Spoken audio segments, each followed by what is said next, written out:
It's going to be setting the tone for a lot of old relationships to resurface and come back up. Welcome back to Elevation 44. It's your girl B. If you're new to the channel, welcome. If you're returning, welcome back, family. All right, this video is not on time, but it is on time because it's still coming before the full moon. I usually try to get these videos out early, but y'all, it was a struggle this time. So roll with me, okay? But I'm here to give you the most important things you need to know about this Pisces full moon that's going to be happening on September 10th at 4:59 a.m. Eastern time, okay? So it's going to be quick. It's going to be the four important things that you need to know, and we're just gonna get right into it, okay? So this Pisces full moon, there's a couple things going on here, right? So let's just talk about Pisces energy in general. Let's talk about the full moon. The full moon is a time of culmination, fullness of the moon's light. It has reached its peak. All the hard work we've been putting in, the energy is at its top. We feel it, we're moving with it, and we use this energy to our advantage to either celebrate, to double down on stuff that we already started, to release, to, you know what I mean, energize, power up, whatever. You can use full moon energy for all kinds of things. I actually have a whole video where I talk about just the full moon and how to use the full moon no matter what time of the year it is. So I'm gonna plug that video just in case you haven't seen it, but it gives you ritual ideas, it gives you everything, all right? So just wanted to mention that. But the full moon is the culmination, it's the peak, it's the top, okay? It's the climax, if you think about it. Now, Pisces energy. We're in Virgo season, okay?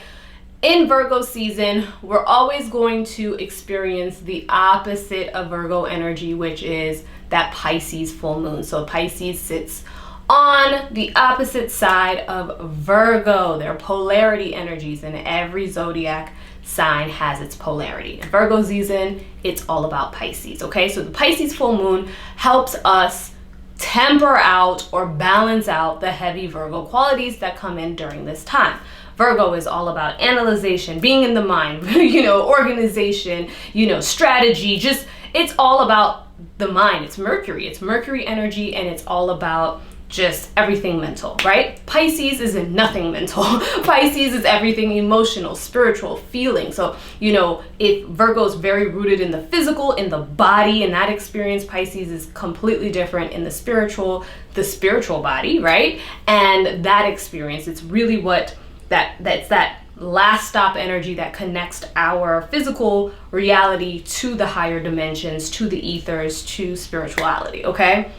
So Pisces is always going to encompass a lot of emotions and things of that nature, a lot of the supernatural abilities, thoughts, intuition, all of these different things. So when the Pisces full moon comes in, we know that full moon is culmination, it's peak energy, it's the energy at its height. And now we have like the qualities of Pisces. Put those together, you know what you're gonna get around this time when you have this Pisces full moon. And these are all the themes that we can capitalize on, okay? Our supernatural abilities, the spirituality, the emotional side of things, our compassion, our intuition, our creativity, our imagination, just everything that is unseen. Everything unseen that is not tangible is what is highlighted. So I love when the moon is in Pisces because it's strong here. It's beautiful. Our dreams come into play. There's just a lot that happens with this Pisces full moon, or when the moon is in Pisces in general, okay? So with that said, now you know about Pisces energy, why it comes in to help kind of balance out the heavy, you know, physical qualities of Virgo. But let's talk about some of the other things that are going to be happening with this Pisces full moon, or during the time of this Pisces full moon. The first thing that we're going to be talking about that you should be paying attention to is this Mercury retrograde, okay? So Mercury is going to start its retrograde cycle on the 9th at the end of the day. So this is like 11 something p.m.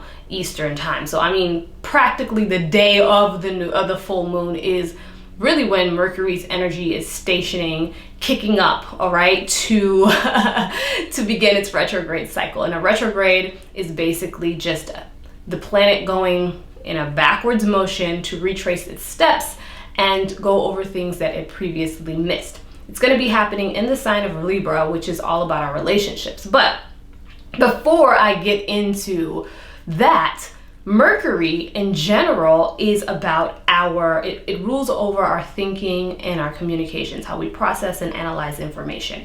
Now, Mercury rules over two signs, Gemini and Virgo, and we're in Virgo season. So this is going to heavily impact, you know, the rest of Virgo season, going into Libra season, and it's going to have a lot to do with how, you know, we are analyzing, approaching things, communicating things. And I think communication is going to be really, really huge, especially with this element of relationships being tagged along to it, okay? So with Mercury in Libra, it's going to be setting the tone for a lot of old relationships to resurface and come back up. People that you may have stopped talking to, relationships that have fizzled out, or just maybe had misunderstandings. A lot of these things, or even just issues that have been repressed and have not been addressed or something like that, are all going to be resurfacing during this time, okay? This is for two reasons, right? We are in this stage of retrograde, which is like the review, reassess, release, all of the prefixes, right? So basically, it gives us a chance to look at things again. It gives us a chance to address things in a different mindset. And, right, this could either provide two things, either one, closure, so you can close the door, feel released, move on for good, or two, reconciliation, right? So this is where things can actually move forward, like you can patch up whatever it is and move forward on that tip as well. The next thing I would say is that the moon is going to be conjunct Neptune. And before I even talk about this Neptune thing, put a pin in this relationships thing, because we're going to be coming back to that a little later when I talk about some other aspects, right? So the moon conjunct Neptune, right? And the conjunction means that the moon and Neptune are going to be close together. They're going to be blending their energies together. This conjunction has good aspects, and this conjunction also has other aspects that can be a little bit off-putting, right? So when the moon, which is very about our emotional needs, our inner needs and everything like that, conjuncts a planet like Neptune, which is just so out there. It is so out there, but it is all about our spirituality. It's about our gifts, our intuition, because Neptune rules over Pisces energy. So all it does is strengthen that. But then all of the other qualities of Neptune's energy get to be elevated as well, and not in a good way, like all of the deception and illusions and escapism and the victim mentality and all of that comes into play as well. So those are things that you have to watch for. But the other side of it is great, because your spiritual gifts are heightened, your intuition, your creativity, your compassion, your ability to dive deeper into your emotions, all of that is heightened too. So I mean, it's two sides of the coin. You just have to really just be aware that everything is happening all at once. All right, so the third thing that we're going to talk about is this sextile between the moon and the North Node and Uranus in Taurus. Okay, so the sextile is just an ease of communication between the moon, the North Node, and Uranus. And the North Node is what? It is our destiny. It's our, you know, our path forward. It's our purpose, right? It's where we're being pulled towards. And then we have Uranus, which is the great awakener. It brings flashes of insight. It brings that higher octave of, you know, Mercury's knowledge, which is like about just information, and it comes to help us change and to push forward in a great direction. So when you have the moon with this deep insight into your subconscious, into, you know, into your feelings, into your thoughts, and you've got this Mercury retrograde going on, it's like really pushing us to reassess things, or release them, evolve, and get pushed forward. A lot too, with this pushing forward towards the future, there is just a opportunity to break old habits. It's just an opportunity to change in the best way. And in order to change things, you really have to get to a place where you think differently about something, right? So this is what it's giving us an opportunity to do. So our intuition is going to be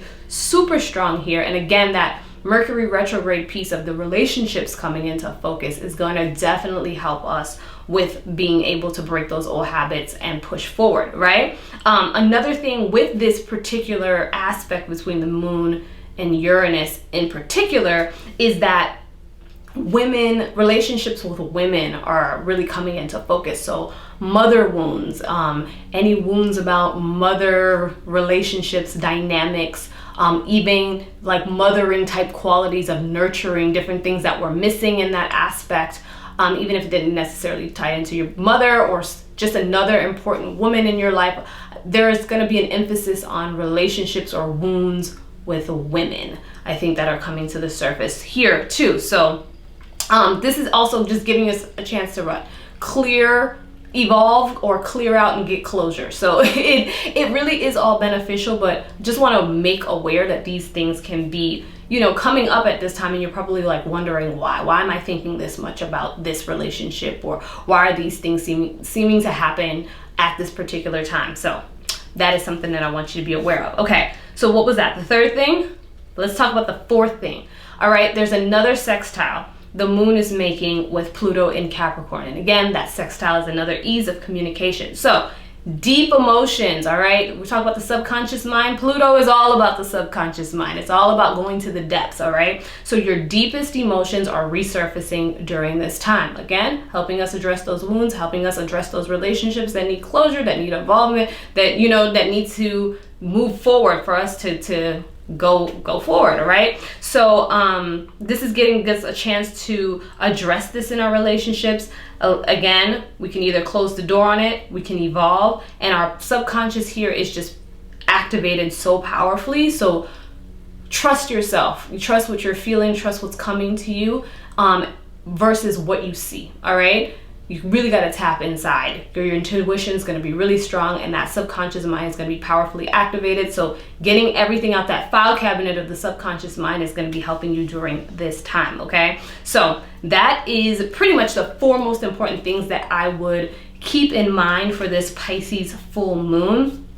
Pisces energy, because it's a water sign and the moon being in Pisces is such a beneficial thing. I always say this is a great time to do a cleansing ritual. So I love just the simplicity of a spiritual bath, okay? Under Pisces full moon, a spiritual bath is so easy. All you need is some sea salt, you know, the herbs of your choice. I love to recommend, especially with Pisces, a combination of sage, because it's easy to find, and lavender. They're both herbs that are easy to find, and sage is going to be great for the cleansing. The sea salt is going to be great for the cleansing aspect of it and the protection aspect. And then that lavender is about protection. It's about insight. It's about helping you dive deeper into your own, you know, supernatural abilities. Okay, so I would combine that sea salt, that, you know, the herbs of lavender. You can use lavender essential oils. You can use dried lavender buds. You can use fresh lavender buds. You can use sage. You know, if you're growing some, if you can find dried sage at the store, usually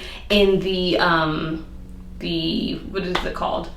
The seasoning aisle. I'm like, what am I looking for? But yes, you can find that, mix that up together. If you do not have a bathtub, do not be discouraged. You can put this in a container of water, this mixture, and pour it on yourself in the shower just the same. And imagine yourself like literally cleansing and washing away things. If you have Florida water too, you can also throw some Florida water in that mixture. You can also throw some moon water in that mixture. These are extra things that you can put in that are powerful, that can help you, you know, pretty much cleanse and release. And you pretty much everything that you're willing to get rid of off of your emotional or spiritual body that's attached to you, imagine that being washed down the drain. Release it, let it go, okay? So I would definitely do a cleansing ritual, and cleansing ritual of your space too. Like, it doesn't, you know, you can do a floor wash. You can do different things in your own space, in your home and stuff like that, especially with Virgo season being all about cleaning the body, cleaning the space, cleaning around you. So a cleanse internally would work as well. There's just so much you can do in cleansing. So I would definitely focus on cleansing, especially as things are coming up for us to be able to, you know, address them and release them. the 2 herbs, I guess, that I would recommend, since I already put them in the cleansing ritual, are lavender and sage this time. And then the crystal I would recommend you working with is amethyst. Amethyst is just great. I just love amethyst. If you don't have amethyst in your collection and you're a crystal collector, make sure you get amethyst, because it is such a powerful thing to help you tap into your dreams, to help you tap into your intuition, to all of your, I guess, your spiritual gifts and abilities and stuff like that. And just to help you trust yourself, also provides a level of protection, helps you tap into your spiritual team. Man, amethyst is a beast, all right? But that is it. I wanted to keep this video short and sweet and to the point. Pisces gang, where you at? Where my Pisces moons at? Where my Pisces suns at? Where my Pisces everything at? Leave your placements down below. Let me know what you're also looking forward to working with or working on with this Pisces full moon. And I will see you all in the next one. Make sure you subscribe if you haven't, and share this video with someone who needs it. All right, see you all soon. Peace.